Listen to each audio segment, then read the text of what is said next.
I'm Mike Veerman. I'm a writer, producer, and director for the Bell Creative Agency at Much, and this is the Mike on Much podcast.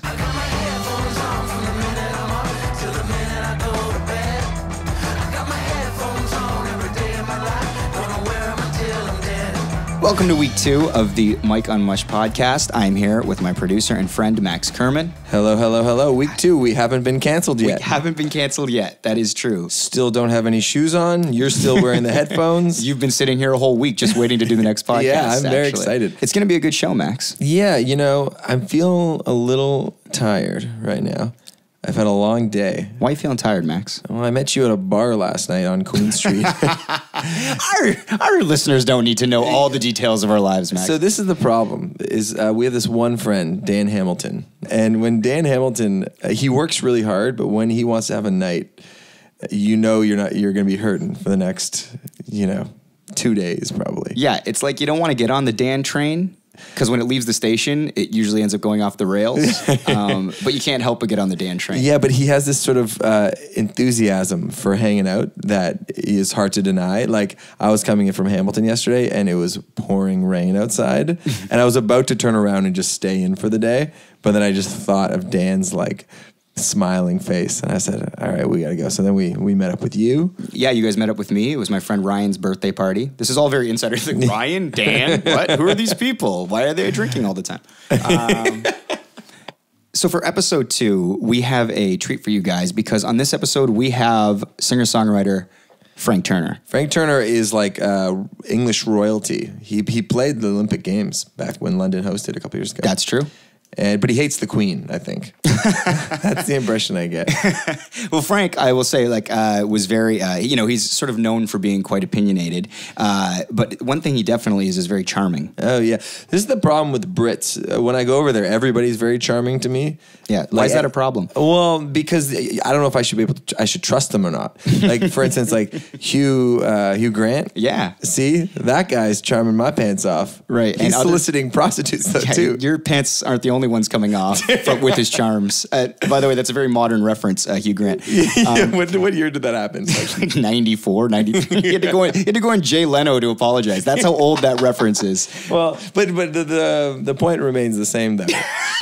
Is that I just don't know if you can trust the Brits because they're so charming. Everything they say is funny or insightful, but is it just like their dialect or their tone that is fooling me? It's very hard to get a read when somebody has such a charming accent. Exactly. And later in the episode, guys, we get to what Max likes to call the dessert. We have Shane Cunningham come on, our friend and pop culture aficionado, and Shane talks about how he also had a fun night last night. He went to the movies and saw Magic Mike. Not only one, but both Magic Mikes last night. Yes, and we really we do a deep dive into Channing Tatum's career. And when I say a deep dive, we talk briefly about 21 Jump Street. All right, let's set the scene for this interview with Frank Turner. So we're in the Much building. We have a boardroom booked. And so basically the way these things work for some of these interviews is they do this thing called the car wash. So when someone comes through the building, they'll do eTalk, and then they'll do Much.com, and then they'll do MTV, and very far down on the totem pole, now it's the Mike on Much. Yeah, we're sort of last in line. Yeah, people be like, what? They're like, the Mike on what? And the publicist is always like, can we hear what the show sounds like? And then we say, no. No, but have you heard of Lights? Because she sat with us for 40 minutes. Yeah. So we're just super excited to talk to Frank Turner because, he's known as this sort of really fascinating, articulate guy who has a lot of thoughts. And we're like, this just seems like somebody we want to talk to. But we're not professionals at all. We're not professional. Max, why are you giving away all our secrets? Okay. So we're sitting in this room, and we'd done a couple of these interviews before this, but those had been through Max connections. Frank was really kind of the first interview that we did where we had no connection other than Much hooking us up with this opportunity to talk to Frank Turner. So we go in, and this is the first interview where, Frank has some people with him that he travels with. There's some Much people in the room, and then it's Max and I with our little recorder right in the middle of the table. And just to give you a visual, it's just a little tiny tape recorder. And so I'm sort of just sitting there, and I don't even really know how to use the tape recorder either. Even though this is another job I've pawned off to Mike. Mike does most of the heavy lifting in this operation. And my one joke with all these interviews is that I'm going to carry around a big mixing soundboard that's not plugged plugged in, but just to make it look like I'm busy, that I'm actually contributing something. That's right. So we were really interested to hear sort of like his thoughts on basically like, you know, being so candid and whether he was going to sort of be open with us. Because anyone that we might be interviewing, some of them have done a lot of press. And, you know, the hope for us is if we get to sit down with them for 25 minutes, it could lead to sort of a more open or revealing conversation. You know? Yeah, and you know, the first question, I forget what it is, we'll hear it in a second, but the first question you asked Mike, he said, I've never got that question before. It's true. And then we looked at each other. We like high-fived with our eyes. We did high-five, because that's the one thing we always want. If they say, oh, I haven't heard that before, or as Frank would say in a charming British accent. Oh, I haven't heard that before. No, I'm so bad at this. I wasn't going to do it, so I was hoping you would do a bad British. Frank Turner just turned into like a little 6-year-old British boy with a terrible British accent. All right, so, I guess, you know, been doing our research. We've been doing a lot of research. Yeah, you have a lot of interesting things to say. And I mean, some musicians aren't, you know, the best interviews are necessarily the most talkative. Right. And you have a reputation as, you know, being articulate, thoughtful. A rambler. A rambler, yes, Yeah. much like Max. Yeah. Did you grow up in a chatty household? Kind of. That's an excellent first question. I guess my dad's side of the family are conversationally combative family, should we say? Do you know what I mean? Like, there's a slightly kind of like everybody spins yarns all day. I've got endless stories about my family, which are sort of unverifiable at this point. Do you know what I mean? And who wants to know if they're true or not? They're much more fun. But yeah, I mean, I suppose that would be a thing. But like, I mean, I've never thought about this before. Usually, you know, you get asked a question in an interview, and it's something that you've at least had a couple of practice runs at. But yeah, okay, yeah. I'm going to keep thinking on that and get back to you. Okay, yes, yeah, we will. What did your parents do? My dad worked for a bank for a time, and my mum was a primary school teacher. Wow. And my parents aren't together anymore, and my mum's retired now, and yeah. Was music a big part of the household? My mum taught like recorder to 7-year-olds kind of thing. Did she give you any lessons? Yes, she did. I mean, for which incidentally, I think she has a saintly constitution, because there is no worse sound in the known universe than 37-year-olds attempting to play 3-bar mice on recorders. Yeah. Do you know what I mean? And my mum suffered that for 40 years, like on a regular basis. So right. Kudos to her. Actually, speaking of which, we got her. When we played Reading Festival in 2013, was it? Yeah, summer 2013. We were on the main stage, and just before we went on, this is the biggest rock festival in the UK. And just before we went on, I found out that there was a BBC Radio 1 guy who was going to introduce us, and my mum was there. She'd never been to a festival before, just hanging out, and I was like, nah. We're going to get my mum to introduce us. and so we kind of primed her and gave her the mic and sort of set her up and everything. And the BBC guy, bless him, Heath Stevens, he's a great guy, but he was sort of saying to me, he was like, you sure you're going to be, there's a lot of people out there, you're going to be alright with this. My mum was like, I was a primary school teacher for 40 years. I've got this. Yeah, I'm not going to freeze. Don't you worry about that. Yes, anyway, but my parents are like, listen to classical music, but they don't believe in drum kits or electric guitars at all. And I didn't have anything like that as a kid growing up. So my first exposure to music was when I kind of stumbled across metal. Right. And I was I saw sort of Freddie Mercury tribute concert on TV. Really? Too as well. That was a big, like, holy kind of moment for me. Yeah. I'm alright to swear in this podcast. Oh, swear. We encourage you. Tits and ass. Yeah, tits and ass, but yeah, that was on TV, and me and my older sister watched it, and I remember because they had Metallica and Guns N' Roses on that, and I remember sitting there kind of going, what the fuck? This is incredible. Yeah, that was amazing. Is that did Axl and Elton John do a duet on that one? Yes, they did, yeah, to try and patch up, which I didn't know at the time, but there was that whole thing about Axl being homophobic. Yeah. And then Elton did that again with Eminem, I believe. It's sort of like a reoccurring theme. I only remember the Eminem one. Yeah, that's Elton's new role in life. Yeah. Duetting with homophobes. Yeah. Well, I mean, it's a worthwhile way to spend your time. Where's this conversation going?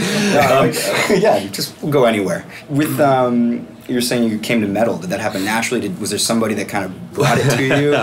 Well, here's the true story. You have Games Workshop in Canada, like, you know, little goblins and orcs and shit. Like, you paint the little lead figurines and have battles. Yeah. Okay, I don't know what it would be called here. The Games Workshop's like the brand for it in the UK. It's kind of like Dungeons and Dragons, but sort of extended.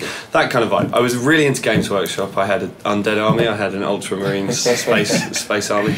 I was into all that shit, and then I was at a friend of mine's house. I was 10 years old, and his older brother had a whole series of Iron Maiden posters on his wall, and the Stranger in a Strange Land poster, it's Derek Riggs' classic. It's Eddie as a futuristic zombie cowboy, and I saw it and just was like, that's f***ing great. Whatever that is, I'm into that. I didn't know it was a band. I was just sort of remarked that it was the coolest thing I'd ever seen. You just like the imagery. Yeah, and I just pointed out it went, that's cool, and my friend said, oh, it's a band, and I was just like, eh? I think I'd heard the Beatles at this point. That was about it. That's a pretty big departure. Not that many zombie cowboys in the Beatles No. artwork, as I can remember. No one talks about that phase of their career. Yeah, exactly. Well, apart from Paul, who's dead. Oh shit. But anyway, so yeah, then my dad bought a copy of Killers on cassette from the station, from the record shop at the station, when that was a thing. Imagine. Your dad did. Yeah, my dad did. He didn't like drums. Yeah, well, he said. I mean, genuinely, to this day, he will tell you that was his central parenting error. was buying me that cassette, because I got it, and then, you know, night and day. That was the fork in the road. Yeah, absolutely. The first track, I mean, don't know if you're familiar with that album, but I'm not that familiar. The opening track, and it's an instrumental called Eyes of March that starts with a drum Oh, roll. yeah. Ding, ding, ding, ding, ding, ding, ding, ding, ding, ding. And I just can remember that kicking in for the first time and just kind of going, okay, yeah, I've got a new thing that I'm into. And How old were you at that point? About 10 years old, something like that. And Oh, then wow. I then immediately went out and bought everything else Maiden had ever done on cassette. And then I got into Priest and Metallica, Megadeth, Pantera, Slayer, all that kind of shit. Did you pick up a guitar soon after that? Did you? Very, very soon after that. It's slightly coincided with my friend Chris, who I'm still friends with. He's been my best friend since I was like 3 years old. We went to primary school together, and he had this. Is he in the Oh Brother video? No, that's a different right. guy. Actually. I'm just taking a shot. Frank, my one engineer note. This thing's super Oh, sensitive. shit, sorry, No, yeah. that's okay. Just I'll just tap on here instead. We'll give you a drum pad. Okay, yeah. So he, Chris lived in a town nearby, and he had this thing. This mad old woman lived next to him who. I think we thought she was a witch or something.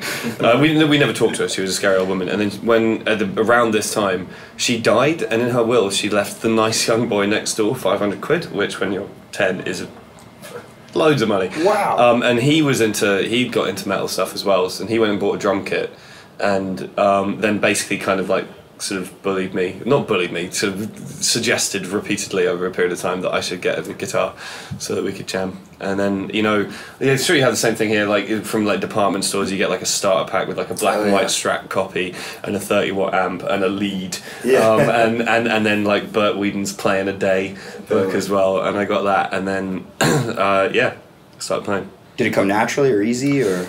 Yeah, I mean, I still can't really play thrash properly because it's too hard. And that was actually the other thing that happened at that point with my older sister, was really into Counting Crows' first record, which I thought was kind of wussy at the time. Oh, that's a great record. Oh my god, I now regard it as the kind of like foundation stone of my thinking about songwriting. Yeah. But because that record's easy to play because it's all open chords, right? Mm-hmm. So I basically would sort of spend an hour desperately trying to practice like Hangar 18 by Megadeth or something, and then go it and play Mr. Jones because I could make that sound okay, And that was the dynamic in my kind of music taste for a while, and then I had Nirvana, and then everything changed as it generally did for everybody, right? Yeah. And because to me the thing about Nirvana was that it was like I can make that kind of noise in my rehearsal room with my drummer friend. We'd been inexpertly massacring AC/DC songs, and then suddenly it was like, we were playing Rape Me and stuff like that. And you can do it, and it sounds like Rape Me. Yeah, and it sounds within the same ballpark. I mean, I'm not going to say that we actually sounded like Nirvana, but yeah, and that was a big thing for me. Did you do covers for a long time, like most bands, or did you? Yeah, we did. Although I had. God, I can't believe I'm talking about this. I had this thing where like we practice every weekend, and I would write like 8 songs during the week, all of which were just like pretty much 4 random chords, and then me shouting some weird shit. Teenage angsty.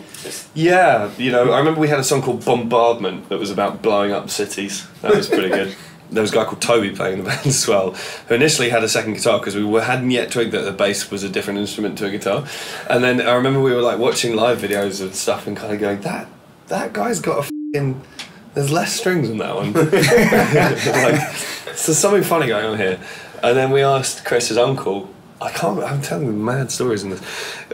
Chris's uncle, who lived on the other side of town, he told me the truest thing anyone's ever told me about music. Every time we practiced every Saturday, we walk across town, and he had an amp that we would borrow to rehearse because it had 2 inputs, which meant both guitars go into it, and it was heavy as and we're like 11 or 12 at this point, and we go and pick it up and lug it across town. He told me then, he said, you know when you've made it in the music industry when you stop carrying heavy shit. Right. And it's true, absolutely true. So we and then he told us what a bass was, and then we bought one from a car boot sale for like 20 quid, and I remember the 3 of us like sat around a table with it on the table going, what is it? I do not understand it. And so yeah, Toby started playing bass. So the rehearsal, I come in and go, right, I've got 8 new songs. The first one goes A, C, F, G for the verse. And do you know what I mean? Just yeah, like, of course, yeah. And then he go ding, ding, ding, ding, ding, ding, ding, ding, da, da, da, da, da, da. And then I'd shout over the top of it. Just make some magic. Yeah, and then I remember I got a Discharge record and felt validated because we sounded a bit like Discharge by accident. Moving forward a bit, so you're going through school, you've got, I guess, bands on the side. At what point did you decide, I want to make my career in music, I want to tour, I want to do everything? I think the thing was when I first sort of fell in love with music, because I fell in love with it really hard, like I think a lot of people do. You just kind of you open the door and just go bah, and like dive into the ball pond of being a music nerd. And I think I sort of would watch like videos of Donington Monsters of Rock and be like, yeah, I want to do that.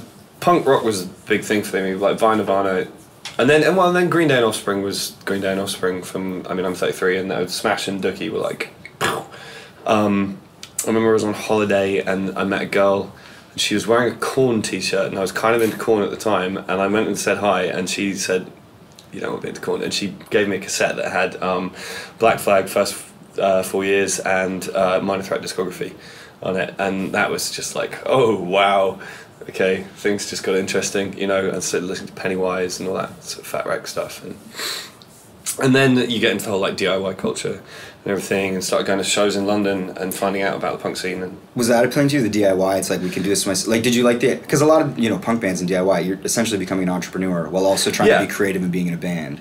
Yeah, which I mean, I can irritate lots of punks by when I do regularly by saying that I still on some levels consider what I do to be DIY. I mean, I work with major labels and stuff these days, but to the extent that it's about being proactive, about not waiting for somebody to sort of wipe your ass and give you, a fucking toga and a chaise longue to write songs on or whatever. Do you know what I mean? It's like, fuck that, get up, do make your luck, make the things that you want to do.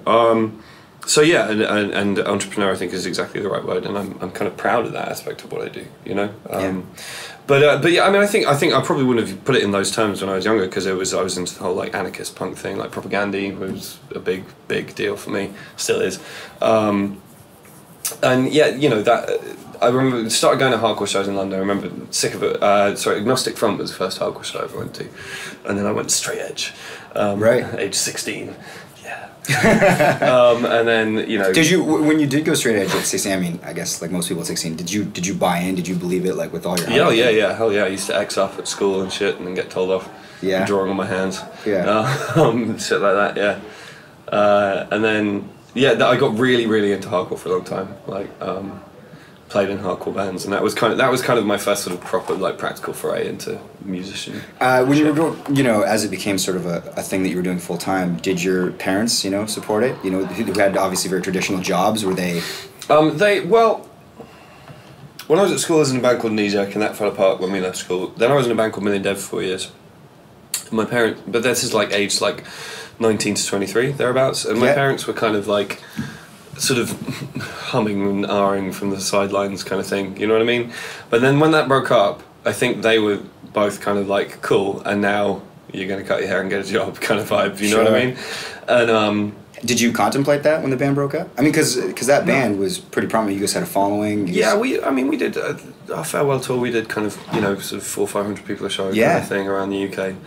I mean, I'm not sure I ever did really. I thought I might have had to, but I didn't ever want to, And I started playing solo acoustic shows just before the band broke up, because we agreed to break up and did a farewell tour, so I had time to, plan what I was going to do, yeah, I mean, it was hard just in the sense that I went from playing to 400 or 500 people a show to playing to like 3 people a show right at the beginning of the solo acoustic thing, and lots of people, including my parents and me, were just like, "What are you doing with your life?" is there mileage in this? But it seemed like something that was worth pursuing. Mm-hmm. Did the transition to the more solo acoustic sort of like folk rock, like, did that feel natural to you? Is it something that you felt like you were growing towards? Yeah, it did. I mean, it was a slightly kind of shot in the dark when I did the first couple of shows with it. Were you nervous? Were you like, are people going to accept this? Yeah, shitting myself. Well, although I did a couple of kind of Frank from Million Dead kind of solo shows for like charity gigs and stuff like that we were a bit kind of slapdash, and I just did Neil Young covers or whatever. But because of that whole thing of like hanging out with my sister playing Counting Crow songs when I was a kid, there was a sort of a background of that idea of the sing-along. Yeah. And I like the idea that by playing on a stage you facilitate a communal activity rather than being the focus point of everyone's attention. Do you know what I mean? It's like you play music in order to enable everybody in the room to do something together, as opposed to shut up and listen to me, I'm doing my thing. Mm-hmm. And there's a kind of philosophical divide between those two things, I think. It feels more like a communal experience, right, as opposed to like sort of people watching you dictate or yeah, exactly. Right. You're like I say, you're a facilitator rather than a dictator. There we go. But yeah, and that I think is an important kind of philosophical frame of what I do now, in the sense that I like it when the barrier breaks down philosophically. Did people respond quickly to that? I mean, did it start growing? Yeah, reasonably quickly. I mean, there was a fallow 18 months or so, I'd say, of when I was playing all the time, and I mean that's in that period of time where I was kind of learning how to write songs and engage a crowd on my own and that kind of thing as well. So it was a useful time. As your music's evolved and your profile has grown, like I said in doing research, you said some outspoken things, which I think is part of the appeal and why people are so drawn to you. But as your profile grows and you have more fans, your words mean a lot more to a lot more people. Does that fact ever sort of... Is it consideration now when you speak, or do you still sort of speak your mind? And there's more consideration, yeah, and it's funny because there are people who sort of accuse you of sort of, you've got media training or some shit, or like that somehow it's compromised to be more considered in the way that you speak. But it's just the thing I always think is it's easy to be an underground band because the only people who know who you are people who like you. Right. So there's no stakes. It's no challenge. You make a statement, and the only people who are ever going to come across it, and you make music, the only people who are going to come across it are people who seek it out, and that's fantastic and brilliant. But the thing is, if you reach a certain level of success and your music is getting played on radio stations and you give interviews that are in sort of publications and stuff like that, you naturally start being exposed to people who don't like you and aren't exposed to you. Now, there's nothing wrong with that. I'm not complaining about it. That's the way of the world. But it just means that you do have to consider how you have to be slightly more careful about the way that you phrase things and that kind of thing. Yeah, absolutely. And it's a lesson hard learned for me. Yeah. And it's important. I'm not complaining about that in any way. It's the nature of the beast. You can't spend your life promoting your existence and then complain when people notice and don't think that you're amazing. Yeah. Do you know what I mean? It's totally. Get over yourself. So yeah, it's an interesting thing, and there are moments when I kind of worry about, because you harden your skin as well, particularly in the age of social media. Billy Bragg's got a great line. It was like, someone's kind of saying, "I've always wanted to call Billy Bragg. Now I've got Twitter, I can." And people use that stuff for slightly dubious ends. People start slacking you off on social media. It's like, get a f***ing hobby. But so yeah, you harden your skin quite a lot, and there are days when I worry about that, just in the sense that I hope that I'm not kind of deadening my emotions, however you want to put it. But it comes with the territory. Do you ever get nervous? I mean, because obviously humans evolve, and they're gonna have the right to change their opinions or take different stances. Well, yeah, except that the internet doesn't accept that opinion at all. I got an email just the other day, somebody pointing out a lyrical inconsistency between a song that I wrote when I was 18 and a song that I wrote when I was 32, and it was just kind of like, dude, I don't know what you want me to say at this point, but you, 14 years, Yeah. Yeah. Would you not want to say something because then exactly that? Someone might say like, well, hey, you felt like this before and now you're contradicting yourself, but it's natural to sort of change over time. Yeah. Would you be less inclined to share an opinion, I guess? Yeah, I do. I am slightly more cautious about sharing my opinions. Partly because one of the best pieces of advice that I've got given was my friend Ian said to me, he said, before you argue with anybody, you can ask yourself whether you give a about their opinion, and if you don't bother. And it's like, I don't care enough about the opinions of the screaming idiots on Twitter to engage in public debate about some of my opinions about the world. I don't care. I don't give a shit what their opinion is, and so I'm not going to spend my time putting my opinions on Twitter, because that's baiting people. Do you know what I mean? I'll have these conversations with my friends. Yeah, cool, and I'll be a considered, careful intellectual to the degree that I can be in my life, but I don't need to be posting shit on Facebook 24 hours a day. Right. Do you know what I mean? I'll go over it. With Tape Deck Heart, it's been described as a breakup album, and I guess I always find it interesting with any kind of songwriting. Are you ever concerned when you're writing about hurting the subject of the songs? Is it a consideration? Yeah, yes, very much so. I mean, I've received. There was some fallout, should we say, from that record. Oh yeah.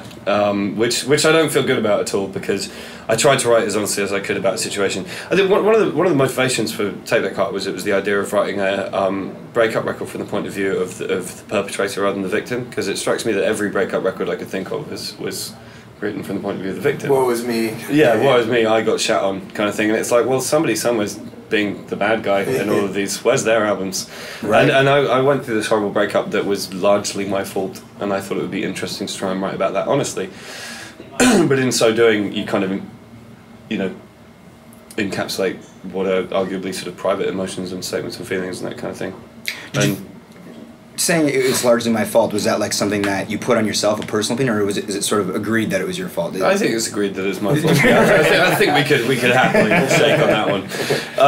But yeah, and the thing is, we're friends now, and that's a good thing. And she's a wonderful person who I care about very much. But like it was a difficult time, and I did sort of wonder whether or not it was the right thing to do to write this record about what happened between us. And I think, to a degree, she has a right to be pissed off. But the sort of counter argument to it is that. And this is slightly pretentious in its way, but I think art is a sort of sacrosanct activity, and that when in the moment of creation, you shouldn't limit yourself. Yeah. And you deal with the consequences afterwards. But one of my favourite bands, and actually who sort of came back into my life as a big influence around Take That Heart, was a band called Arab Strap, a Scottish indie band, who released a record called Philophobia, which is just the most excoriatingly personal, vicious. Listen to that record. The last lines of the first song in it is just says, "You said I'm an arsehole, what was I thinking? It's far too easy to blame it on the drinking." And it's like, there's such a viciously personal record. And I loved it. I love that album. It's kind of difficult to listen to, and I enjoy that. There's a degree of masochism in listening to it. So yeah, you wouldn't pull punches on lyrics. You would never go, you know what, maybe I should take that word out because it might hurt somebody. Yeah. You want it to be like a purely Yeah, creative if thing. there's something that makes me wince, I generally try and keep it in, because it means you've touched a nerve of some kind. Yeah. Right? Yeah. I mean, having said that, there was one line on Take That Heart, which I'm not going to tell you what it is, which I did excise because it was too far. Come on. No. I love it. I really can't. No, I'm totally joking. And I spent an extremely long time debating with myself about whether or not that was the right thing to do, but I'm glad I did in the end, because it wouldn't have gone down well. Yeah, that was something a little bigger. Yeah.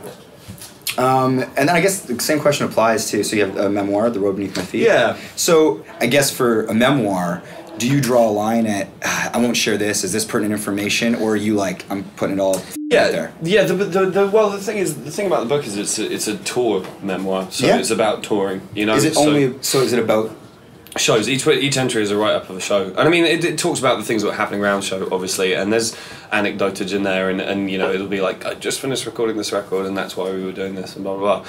But it's not about my personal life directly, and it's not about my family, and it's not about my upbringing or whatever. Do you know what I mean? So it has a naturally limited scope to it. Within that arena, I've tried to be as honest as I can, and there were certainly, when I did this kind of final readback of the approved draft, there was a moment of kind of going, I'm actually about to release this to the public. Yeah. And people are going to know about this. But it's had its legal read when I got told which bits I had to take out because I would get sued. I had to change a lot of names. right? Well, because they were like, in this story, you are legally implicating this person in the following activity, and you either have to take this out, or you have to change their name and like make it clear that it's a fake name kind of thing. That stuff's so funny. Like, would you even anticipate that when writing a memoir? No idea. So, and then I had fun. I called all the people whose names I had to change and asked them what they wanted to be called now. You gave them, they get to create their own moniker, their fake totally. name? Could they just say, no, keep my name in? Or, Yes, they could do, but it's like I then have to explain to them that if they then get probably to sign arrested something. or whatever the then it's not on me. Yeah. Coming out of, like you're saying, the punk scene and being so strongly in love and involved with that, I've read the term a few times about like punk guilt, like basically, bands or artists that play bigger rooms, they, reach a level of success.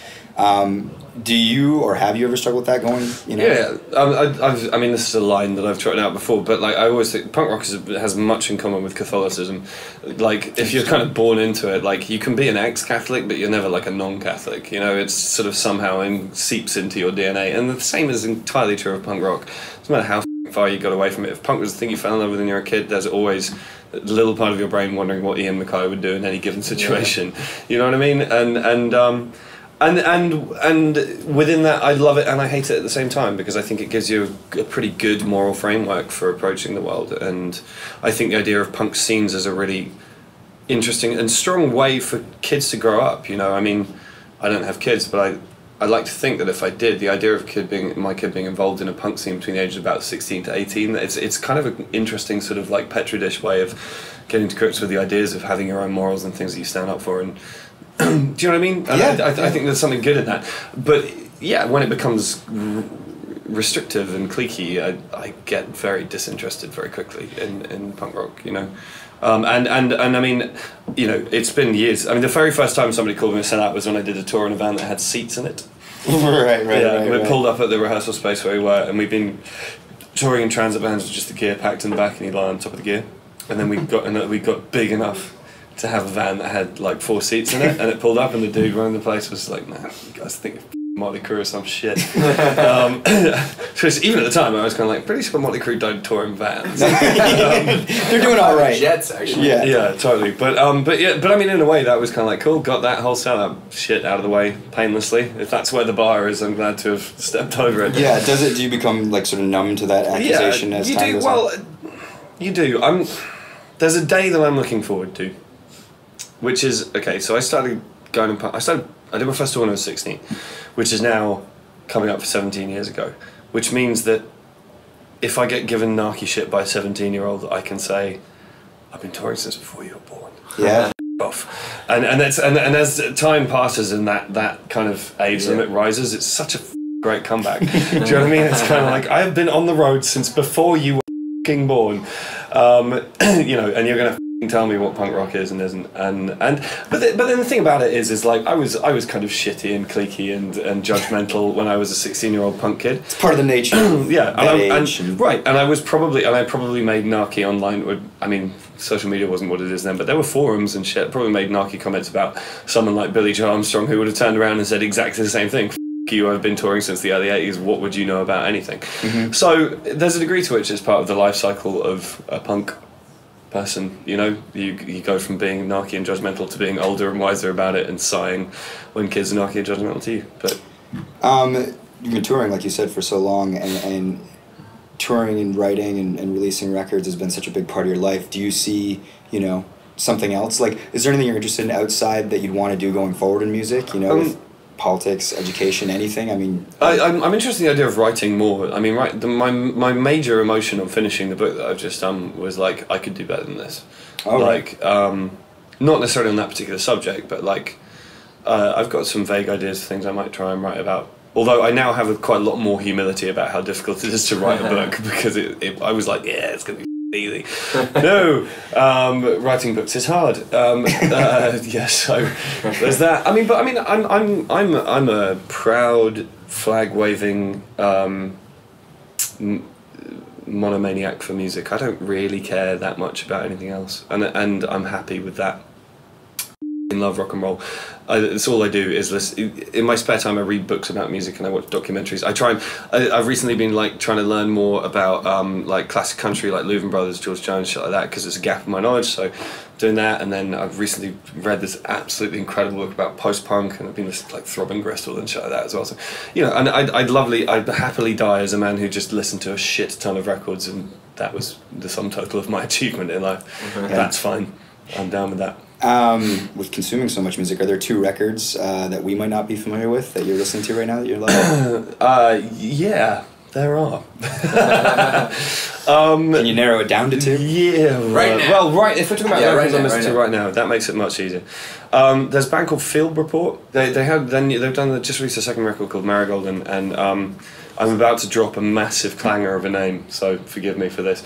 But they were recommended to me by Adam Duritz, who told me to check out the record. And then they were in the UK opening for Jeff Tweedy on a tour, and they played a sort of secret warm-up show, as it were, in a pub in London. They got announced on the day, and I got a text saying, go to this show. So I went down, and it was one of the most sublimely beautiful things I've seen in years. You know, sometimes you get like obsessed with a record that you actually can't listen to any other music for a time, and it's just kind of like I sort of go to my iPod or CD player or whatever and go, no, it's Field Report again. Robbie Lakritz, who's a friend who manages Bahamas and Feist, produced the record. Oh, right. So he's a Toronto guy. Well, he lives in Toronto. Toronto. I've got my pronunciation. Yeah, it's spelled no second T ever. T-R-O-N-N-O. Yeah. Toronto. The other one I want to shout out is this guy called Will Varley, who is a singer-songwriter from Kent in the UK, and he actually, so tonight at the show there's a guy called Beans on Toast opening. I went to see him play a New Year's Day show a couple of years ago, and the opening was this guy called Will Varley, and I was just stood there being like, this is the greatest thing I've ever heard, ever. And everyone else was like, oh yes, Will. Will's just sort of around the scene. You've been kicking around. And I was like, what the man? And his songwriting, and this makes me sound like a music journalist, but I don't say this kind of thing very often. He's got that kind of stillness and poise and kind of timelessness that the first 3 or 4 Dylan records have. Just that feeling that he didn't write the song, he found it. Do you know what I mean? And his lyricism is off the deep end. Wow. Yeah, it's like your hair's going grey and so is your moustache, and your best friend from school just died in a car crash. You bury him, it's raining, and you whisper to your wife, what have I done with my life? Okay. And it's just kind of like, okay. Yeah. Actually, that one. That's an interesting question. I always wonder about musicians. It's like when you hear a great song, whether it's like an artist that you see on stage or on the radio, do you hear that song and go, oh wow, well done, or do you go, I wish I did that? Oh yeah, definitely the latter. I think that there's a degree. I think most successful creative people have a competitive streak in them. Yeah. It's like, particularly, I mean, I'm sure you're the same. If you see a band play live, I'm taking notes. God damn. Totally. Okay. I see how you did that. Quite good. Yeah, but you say with your clenched teeth. Quite good. I just opening with 2 songs from the new album. That's interesting. Yeah. We'll talk about that after the show. Do you know what I mean? It's yeah. And then you start getting nitpicky about shit that's like not even that important. Well, at least they that one little part, and then that's the only thing. That was a run, but they just 2 songs. They're not in the same key. I mean, that transition sloppy, not professional. Yeah. 6 out of 10. But no, completely. And I mean, even it gets more. It's more anal than that, because like if I hear and this is actually part of the reason I've been getting deep into old country stuff lately, is there's certain chord turnarounds and licks, which is just like that. There's a degree of almost platonic perfection in stuff like George Jones, which I find fascinating, and Townes Van Zandt as well, who I'm totally obsessed with. And there are just little kind of, just the way he'll get from an F chord to a G chord or whatever, and it's like, that's how you do that. That's the perfect way to play that. For the final segment of our show, what Max likes to call the dessert, we have our pop culture aficionado, Shane Cunningham. Hello. All right. How you been? You been good? Yeah, not really, but I don't know. Yeah. You had an eventful night, you were saying. You watched both Magic Mike movies with our friend John. You saw both Magic Mike movies in one night. I did. Am I allowed to say I smoked weed, though? You can say whatever you want. Is that illegal? Though? What we'll Like, do do is I we'll- lose my job? If we're not allowed to say it, we'll bleep the second word. We could call it wacky tobacco, but I got high. You had a good time? Yes, and my friend John came over, and we watched the first one, and the first one's kind of like a dark film, and then. We ordered a large pizza. We ate it all. Pops brought a bunch. My friend's name's John Pablos. Brought over a bunch. Now you're implicating John. Oh shit! He also works for the company. Beep a lot of stuff here. But we ate cupcakes. This is great. And then we're super high. And Hold on.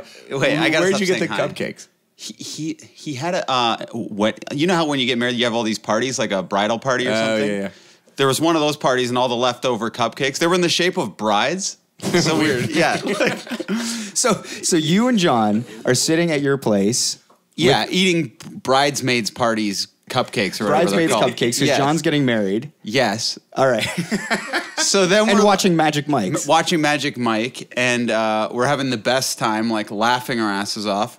It did get a little dark at the end, so then we were like, okay, let's take the TTC or whatever. Let's go to Young and You're Dundas. already taking the THC. Yes, it's true. That's good. You're quick. So then we get to the theater, and it was just literally like 112 degrees in the theater, full of sweaty, like hormonal. Is that what the word is? Women, like it was ridiculous, though. Like and like Pops is, John's like 6'5", and like he went and got me popcorn and a Diet Coke, and we laughed our asses off. It was one of the best movies It's a great movie. I've seen. Yeah, like comedic movies. Have you seen it, Oh, I Max? saw it. Yeah, I went. See, I went to You the guys first both one. saw Magic Yeah. Mike XL, and nobody invited me. I would have saw that. I went with Lauren to the first one. My girlfriend Lauren went to the drive-in, and she was all hot and heavy. And then, and then we saw the second one like last week. Were the women all hooting and hollering? at Oh the yeah, screen? it's a party. In Was there. Lauren hooting and hollering? Yeah, oh yeah. And then she looked at my body and was just like, really, she's unimpressed. So was the crowd really into it in your theater, Shane? Totally into it. Like there's people behind it, like kicking the seats, and you know how John, he's really. When you go with John, like I went to see 12 Years a Slave with John, and he's not whispering, talking very loud in my ear the whole time. Who's the guy who whips everybody in it? The Michael slave owner, Fassbender? Yeah, like Michael Fassbender comes on the screen, he's like, "Hey, that's Michael Fassbender." I'm like, I know. Unlike now, I know who Michael Fassbender is. And then, but for this movie, it was totally welcomed. We were talking like back and forth, joking, just cackling, and we were way less loud than everyone else in the theater. But yeah, it was awesome. What was the ratio of men to women? We were the only two guys there, Right. 100%. Right. All right. So you've both seen. I've only seen Magic Mike 1. I haven't seen 2. Oh, it's a total departure. Like, you know how there's that drug dealer, the huge fat guy, and he's like kind of dark and he's like dangerous, and they go searching after like the hunky young newcomer. In the second one, he's just like a total funny hype man. Like anything that was remotely serious is now a total joke. It's And kind of a breezy movie. You know what? Actually, as soon as we got home from Magic Mike XXL, Lauren and I put on Step Up, which is dance Channing movie. Tatum's first, launch into stardom. Have you guys seen that movie? I haven't seen Step Was Up. Lauren crazy horny when she got home? No, but she yeah. So as soon as we got home, she's like, "We should put on Step Up right now." And you f***ed her while watching that? What? Can you not say that? We can't say hi or f***. What is this? Lights is talking about her titties. Another one in the books. We did it, Mikey. We sure did. We'll see if we make it to episode 3. We don't die on the weekend, you know. That should be the tagline of the show. If we don't die on the weekend, That's funny. we'll Yeah. see you next week. See you next week if we don't die on the weekend. That's good. That's pretty good. I think that is the tag. Special thanks to Frank Turner, who was a fantastic guest and a great conversation. Big thanks to Shane Cunningham for coming on and sharing his tales of how magical Mike truly can be. You can find us on Twitter and Instagram. At Mike on Much, we just posted a couple things up there, so It's active. We're going. it's tantalizing. Yes. And I think as we go forward, tantalizing. I don't know why I said that word. There's nothing tantalizing. That's a about weird those word to say. All of the artwork that you see for the Mike on Much podcast is done by Jenna Gregory. You can find her stuff at jennasdoodles.com. Special thank you to the Mounties for letting us use their song Headphones. It's a hell of a song. And also to Spirits, one of Hamilton's finest bands that no longer play, but have great music that lives on. It really does. The Mike on Much podcast is produced by Max Kerman, and I am your host, Mike Veerman. See you next week if we don't die on the weekend. I like that. That's the tagline.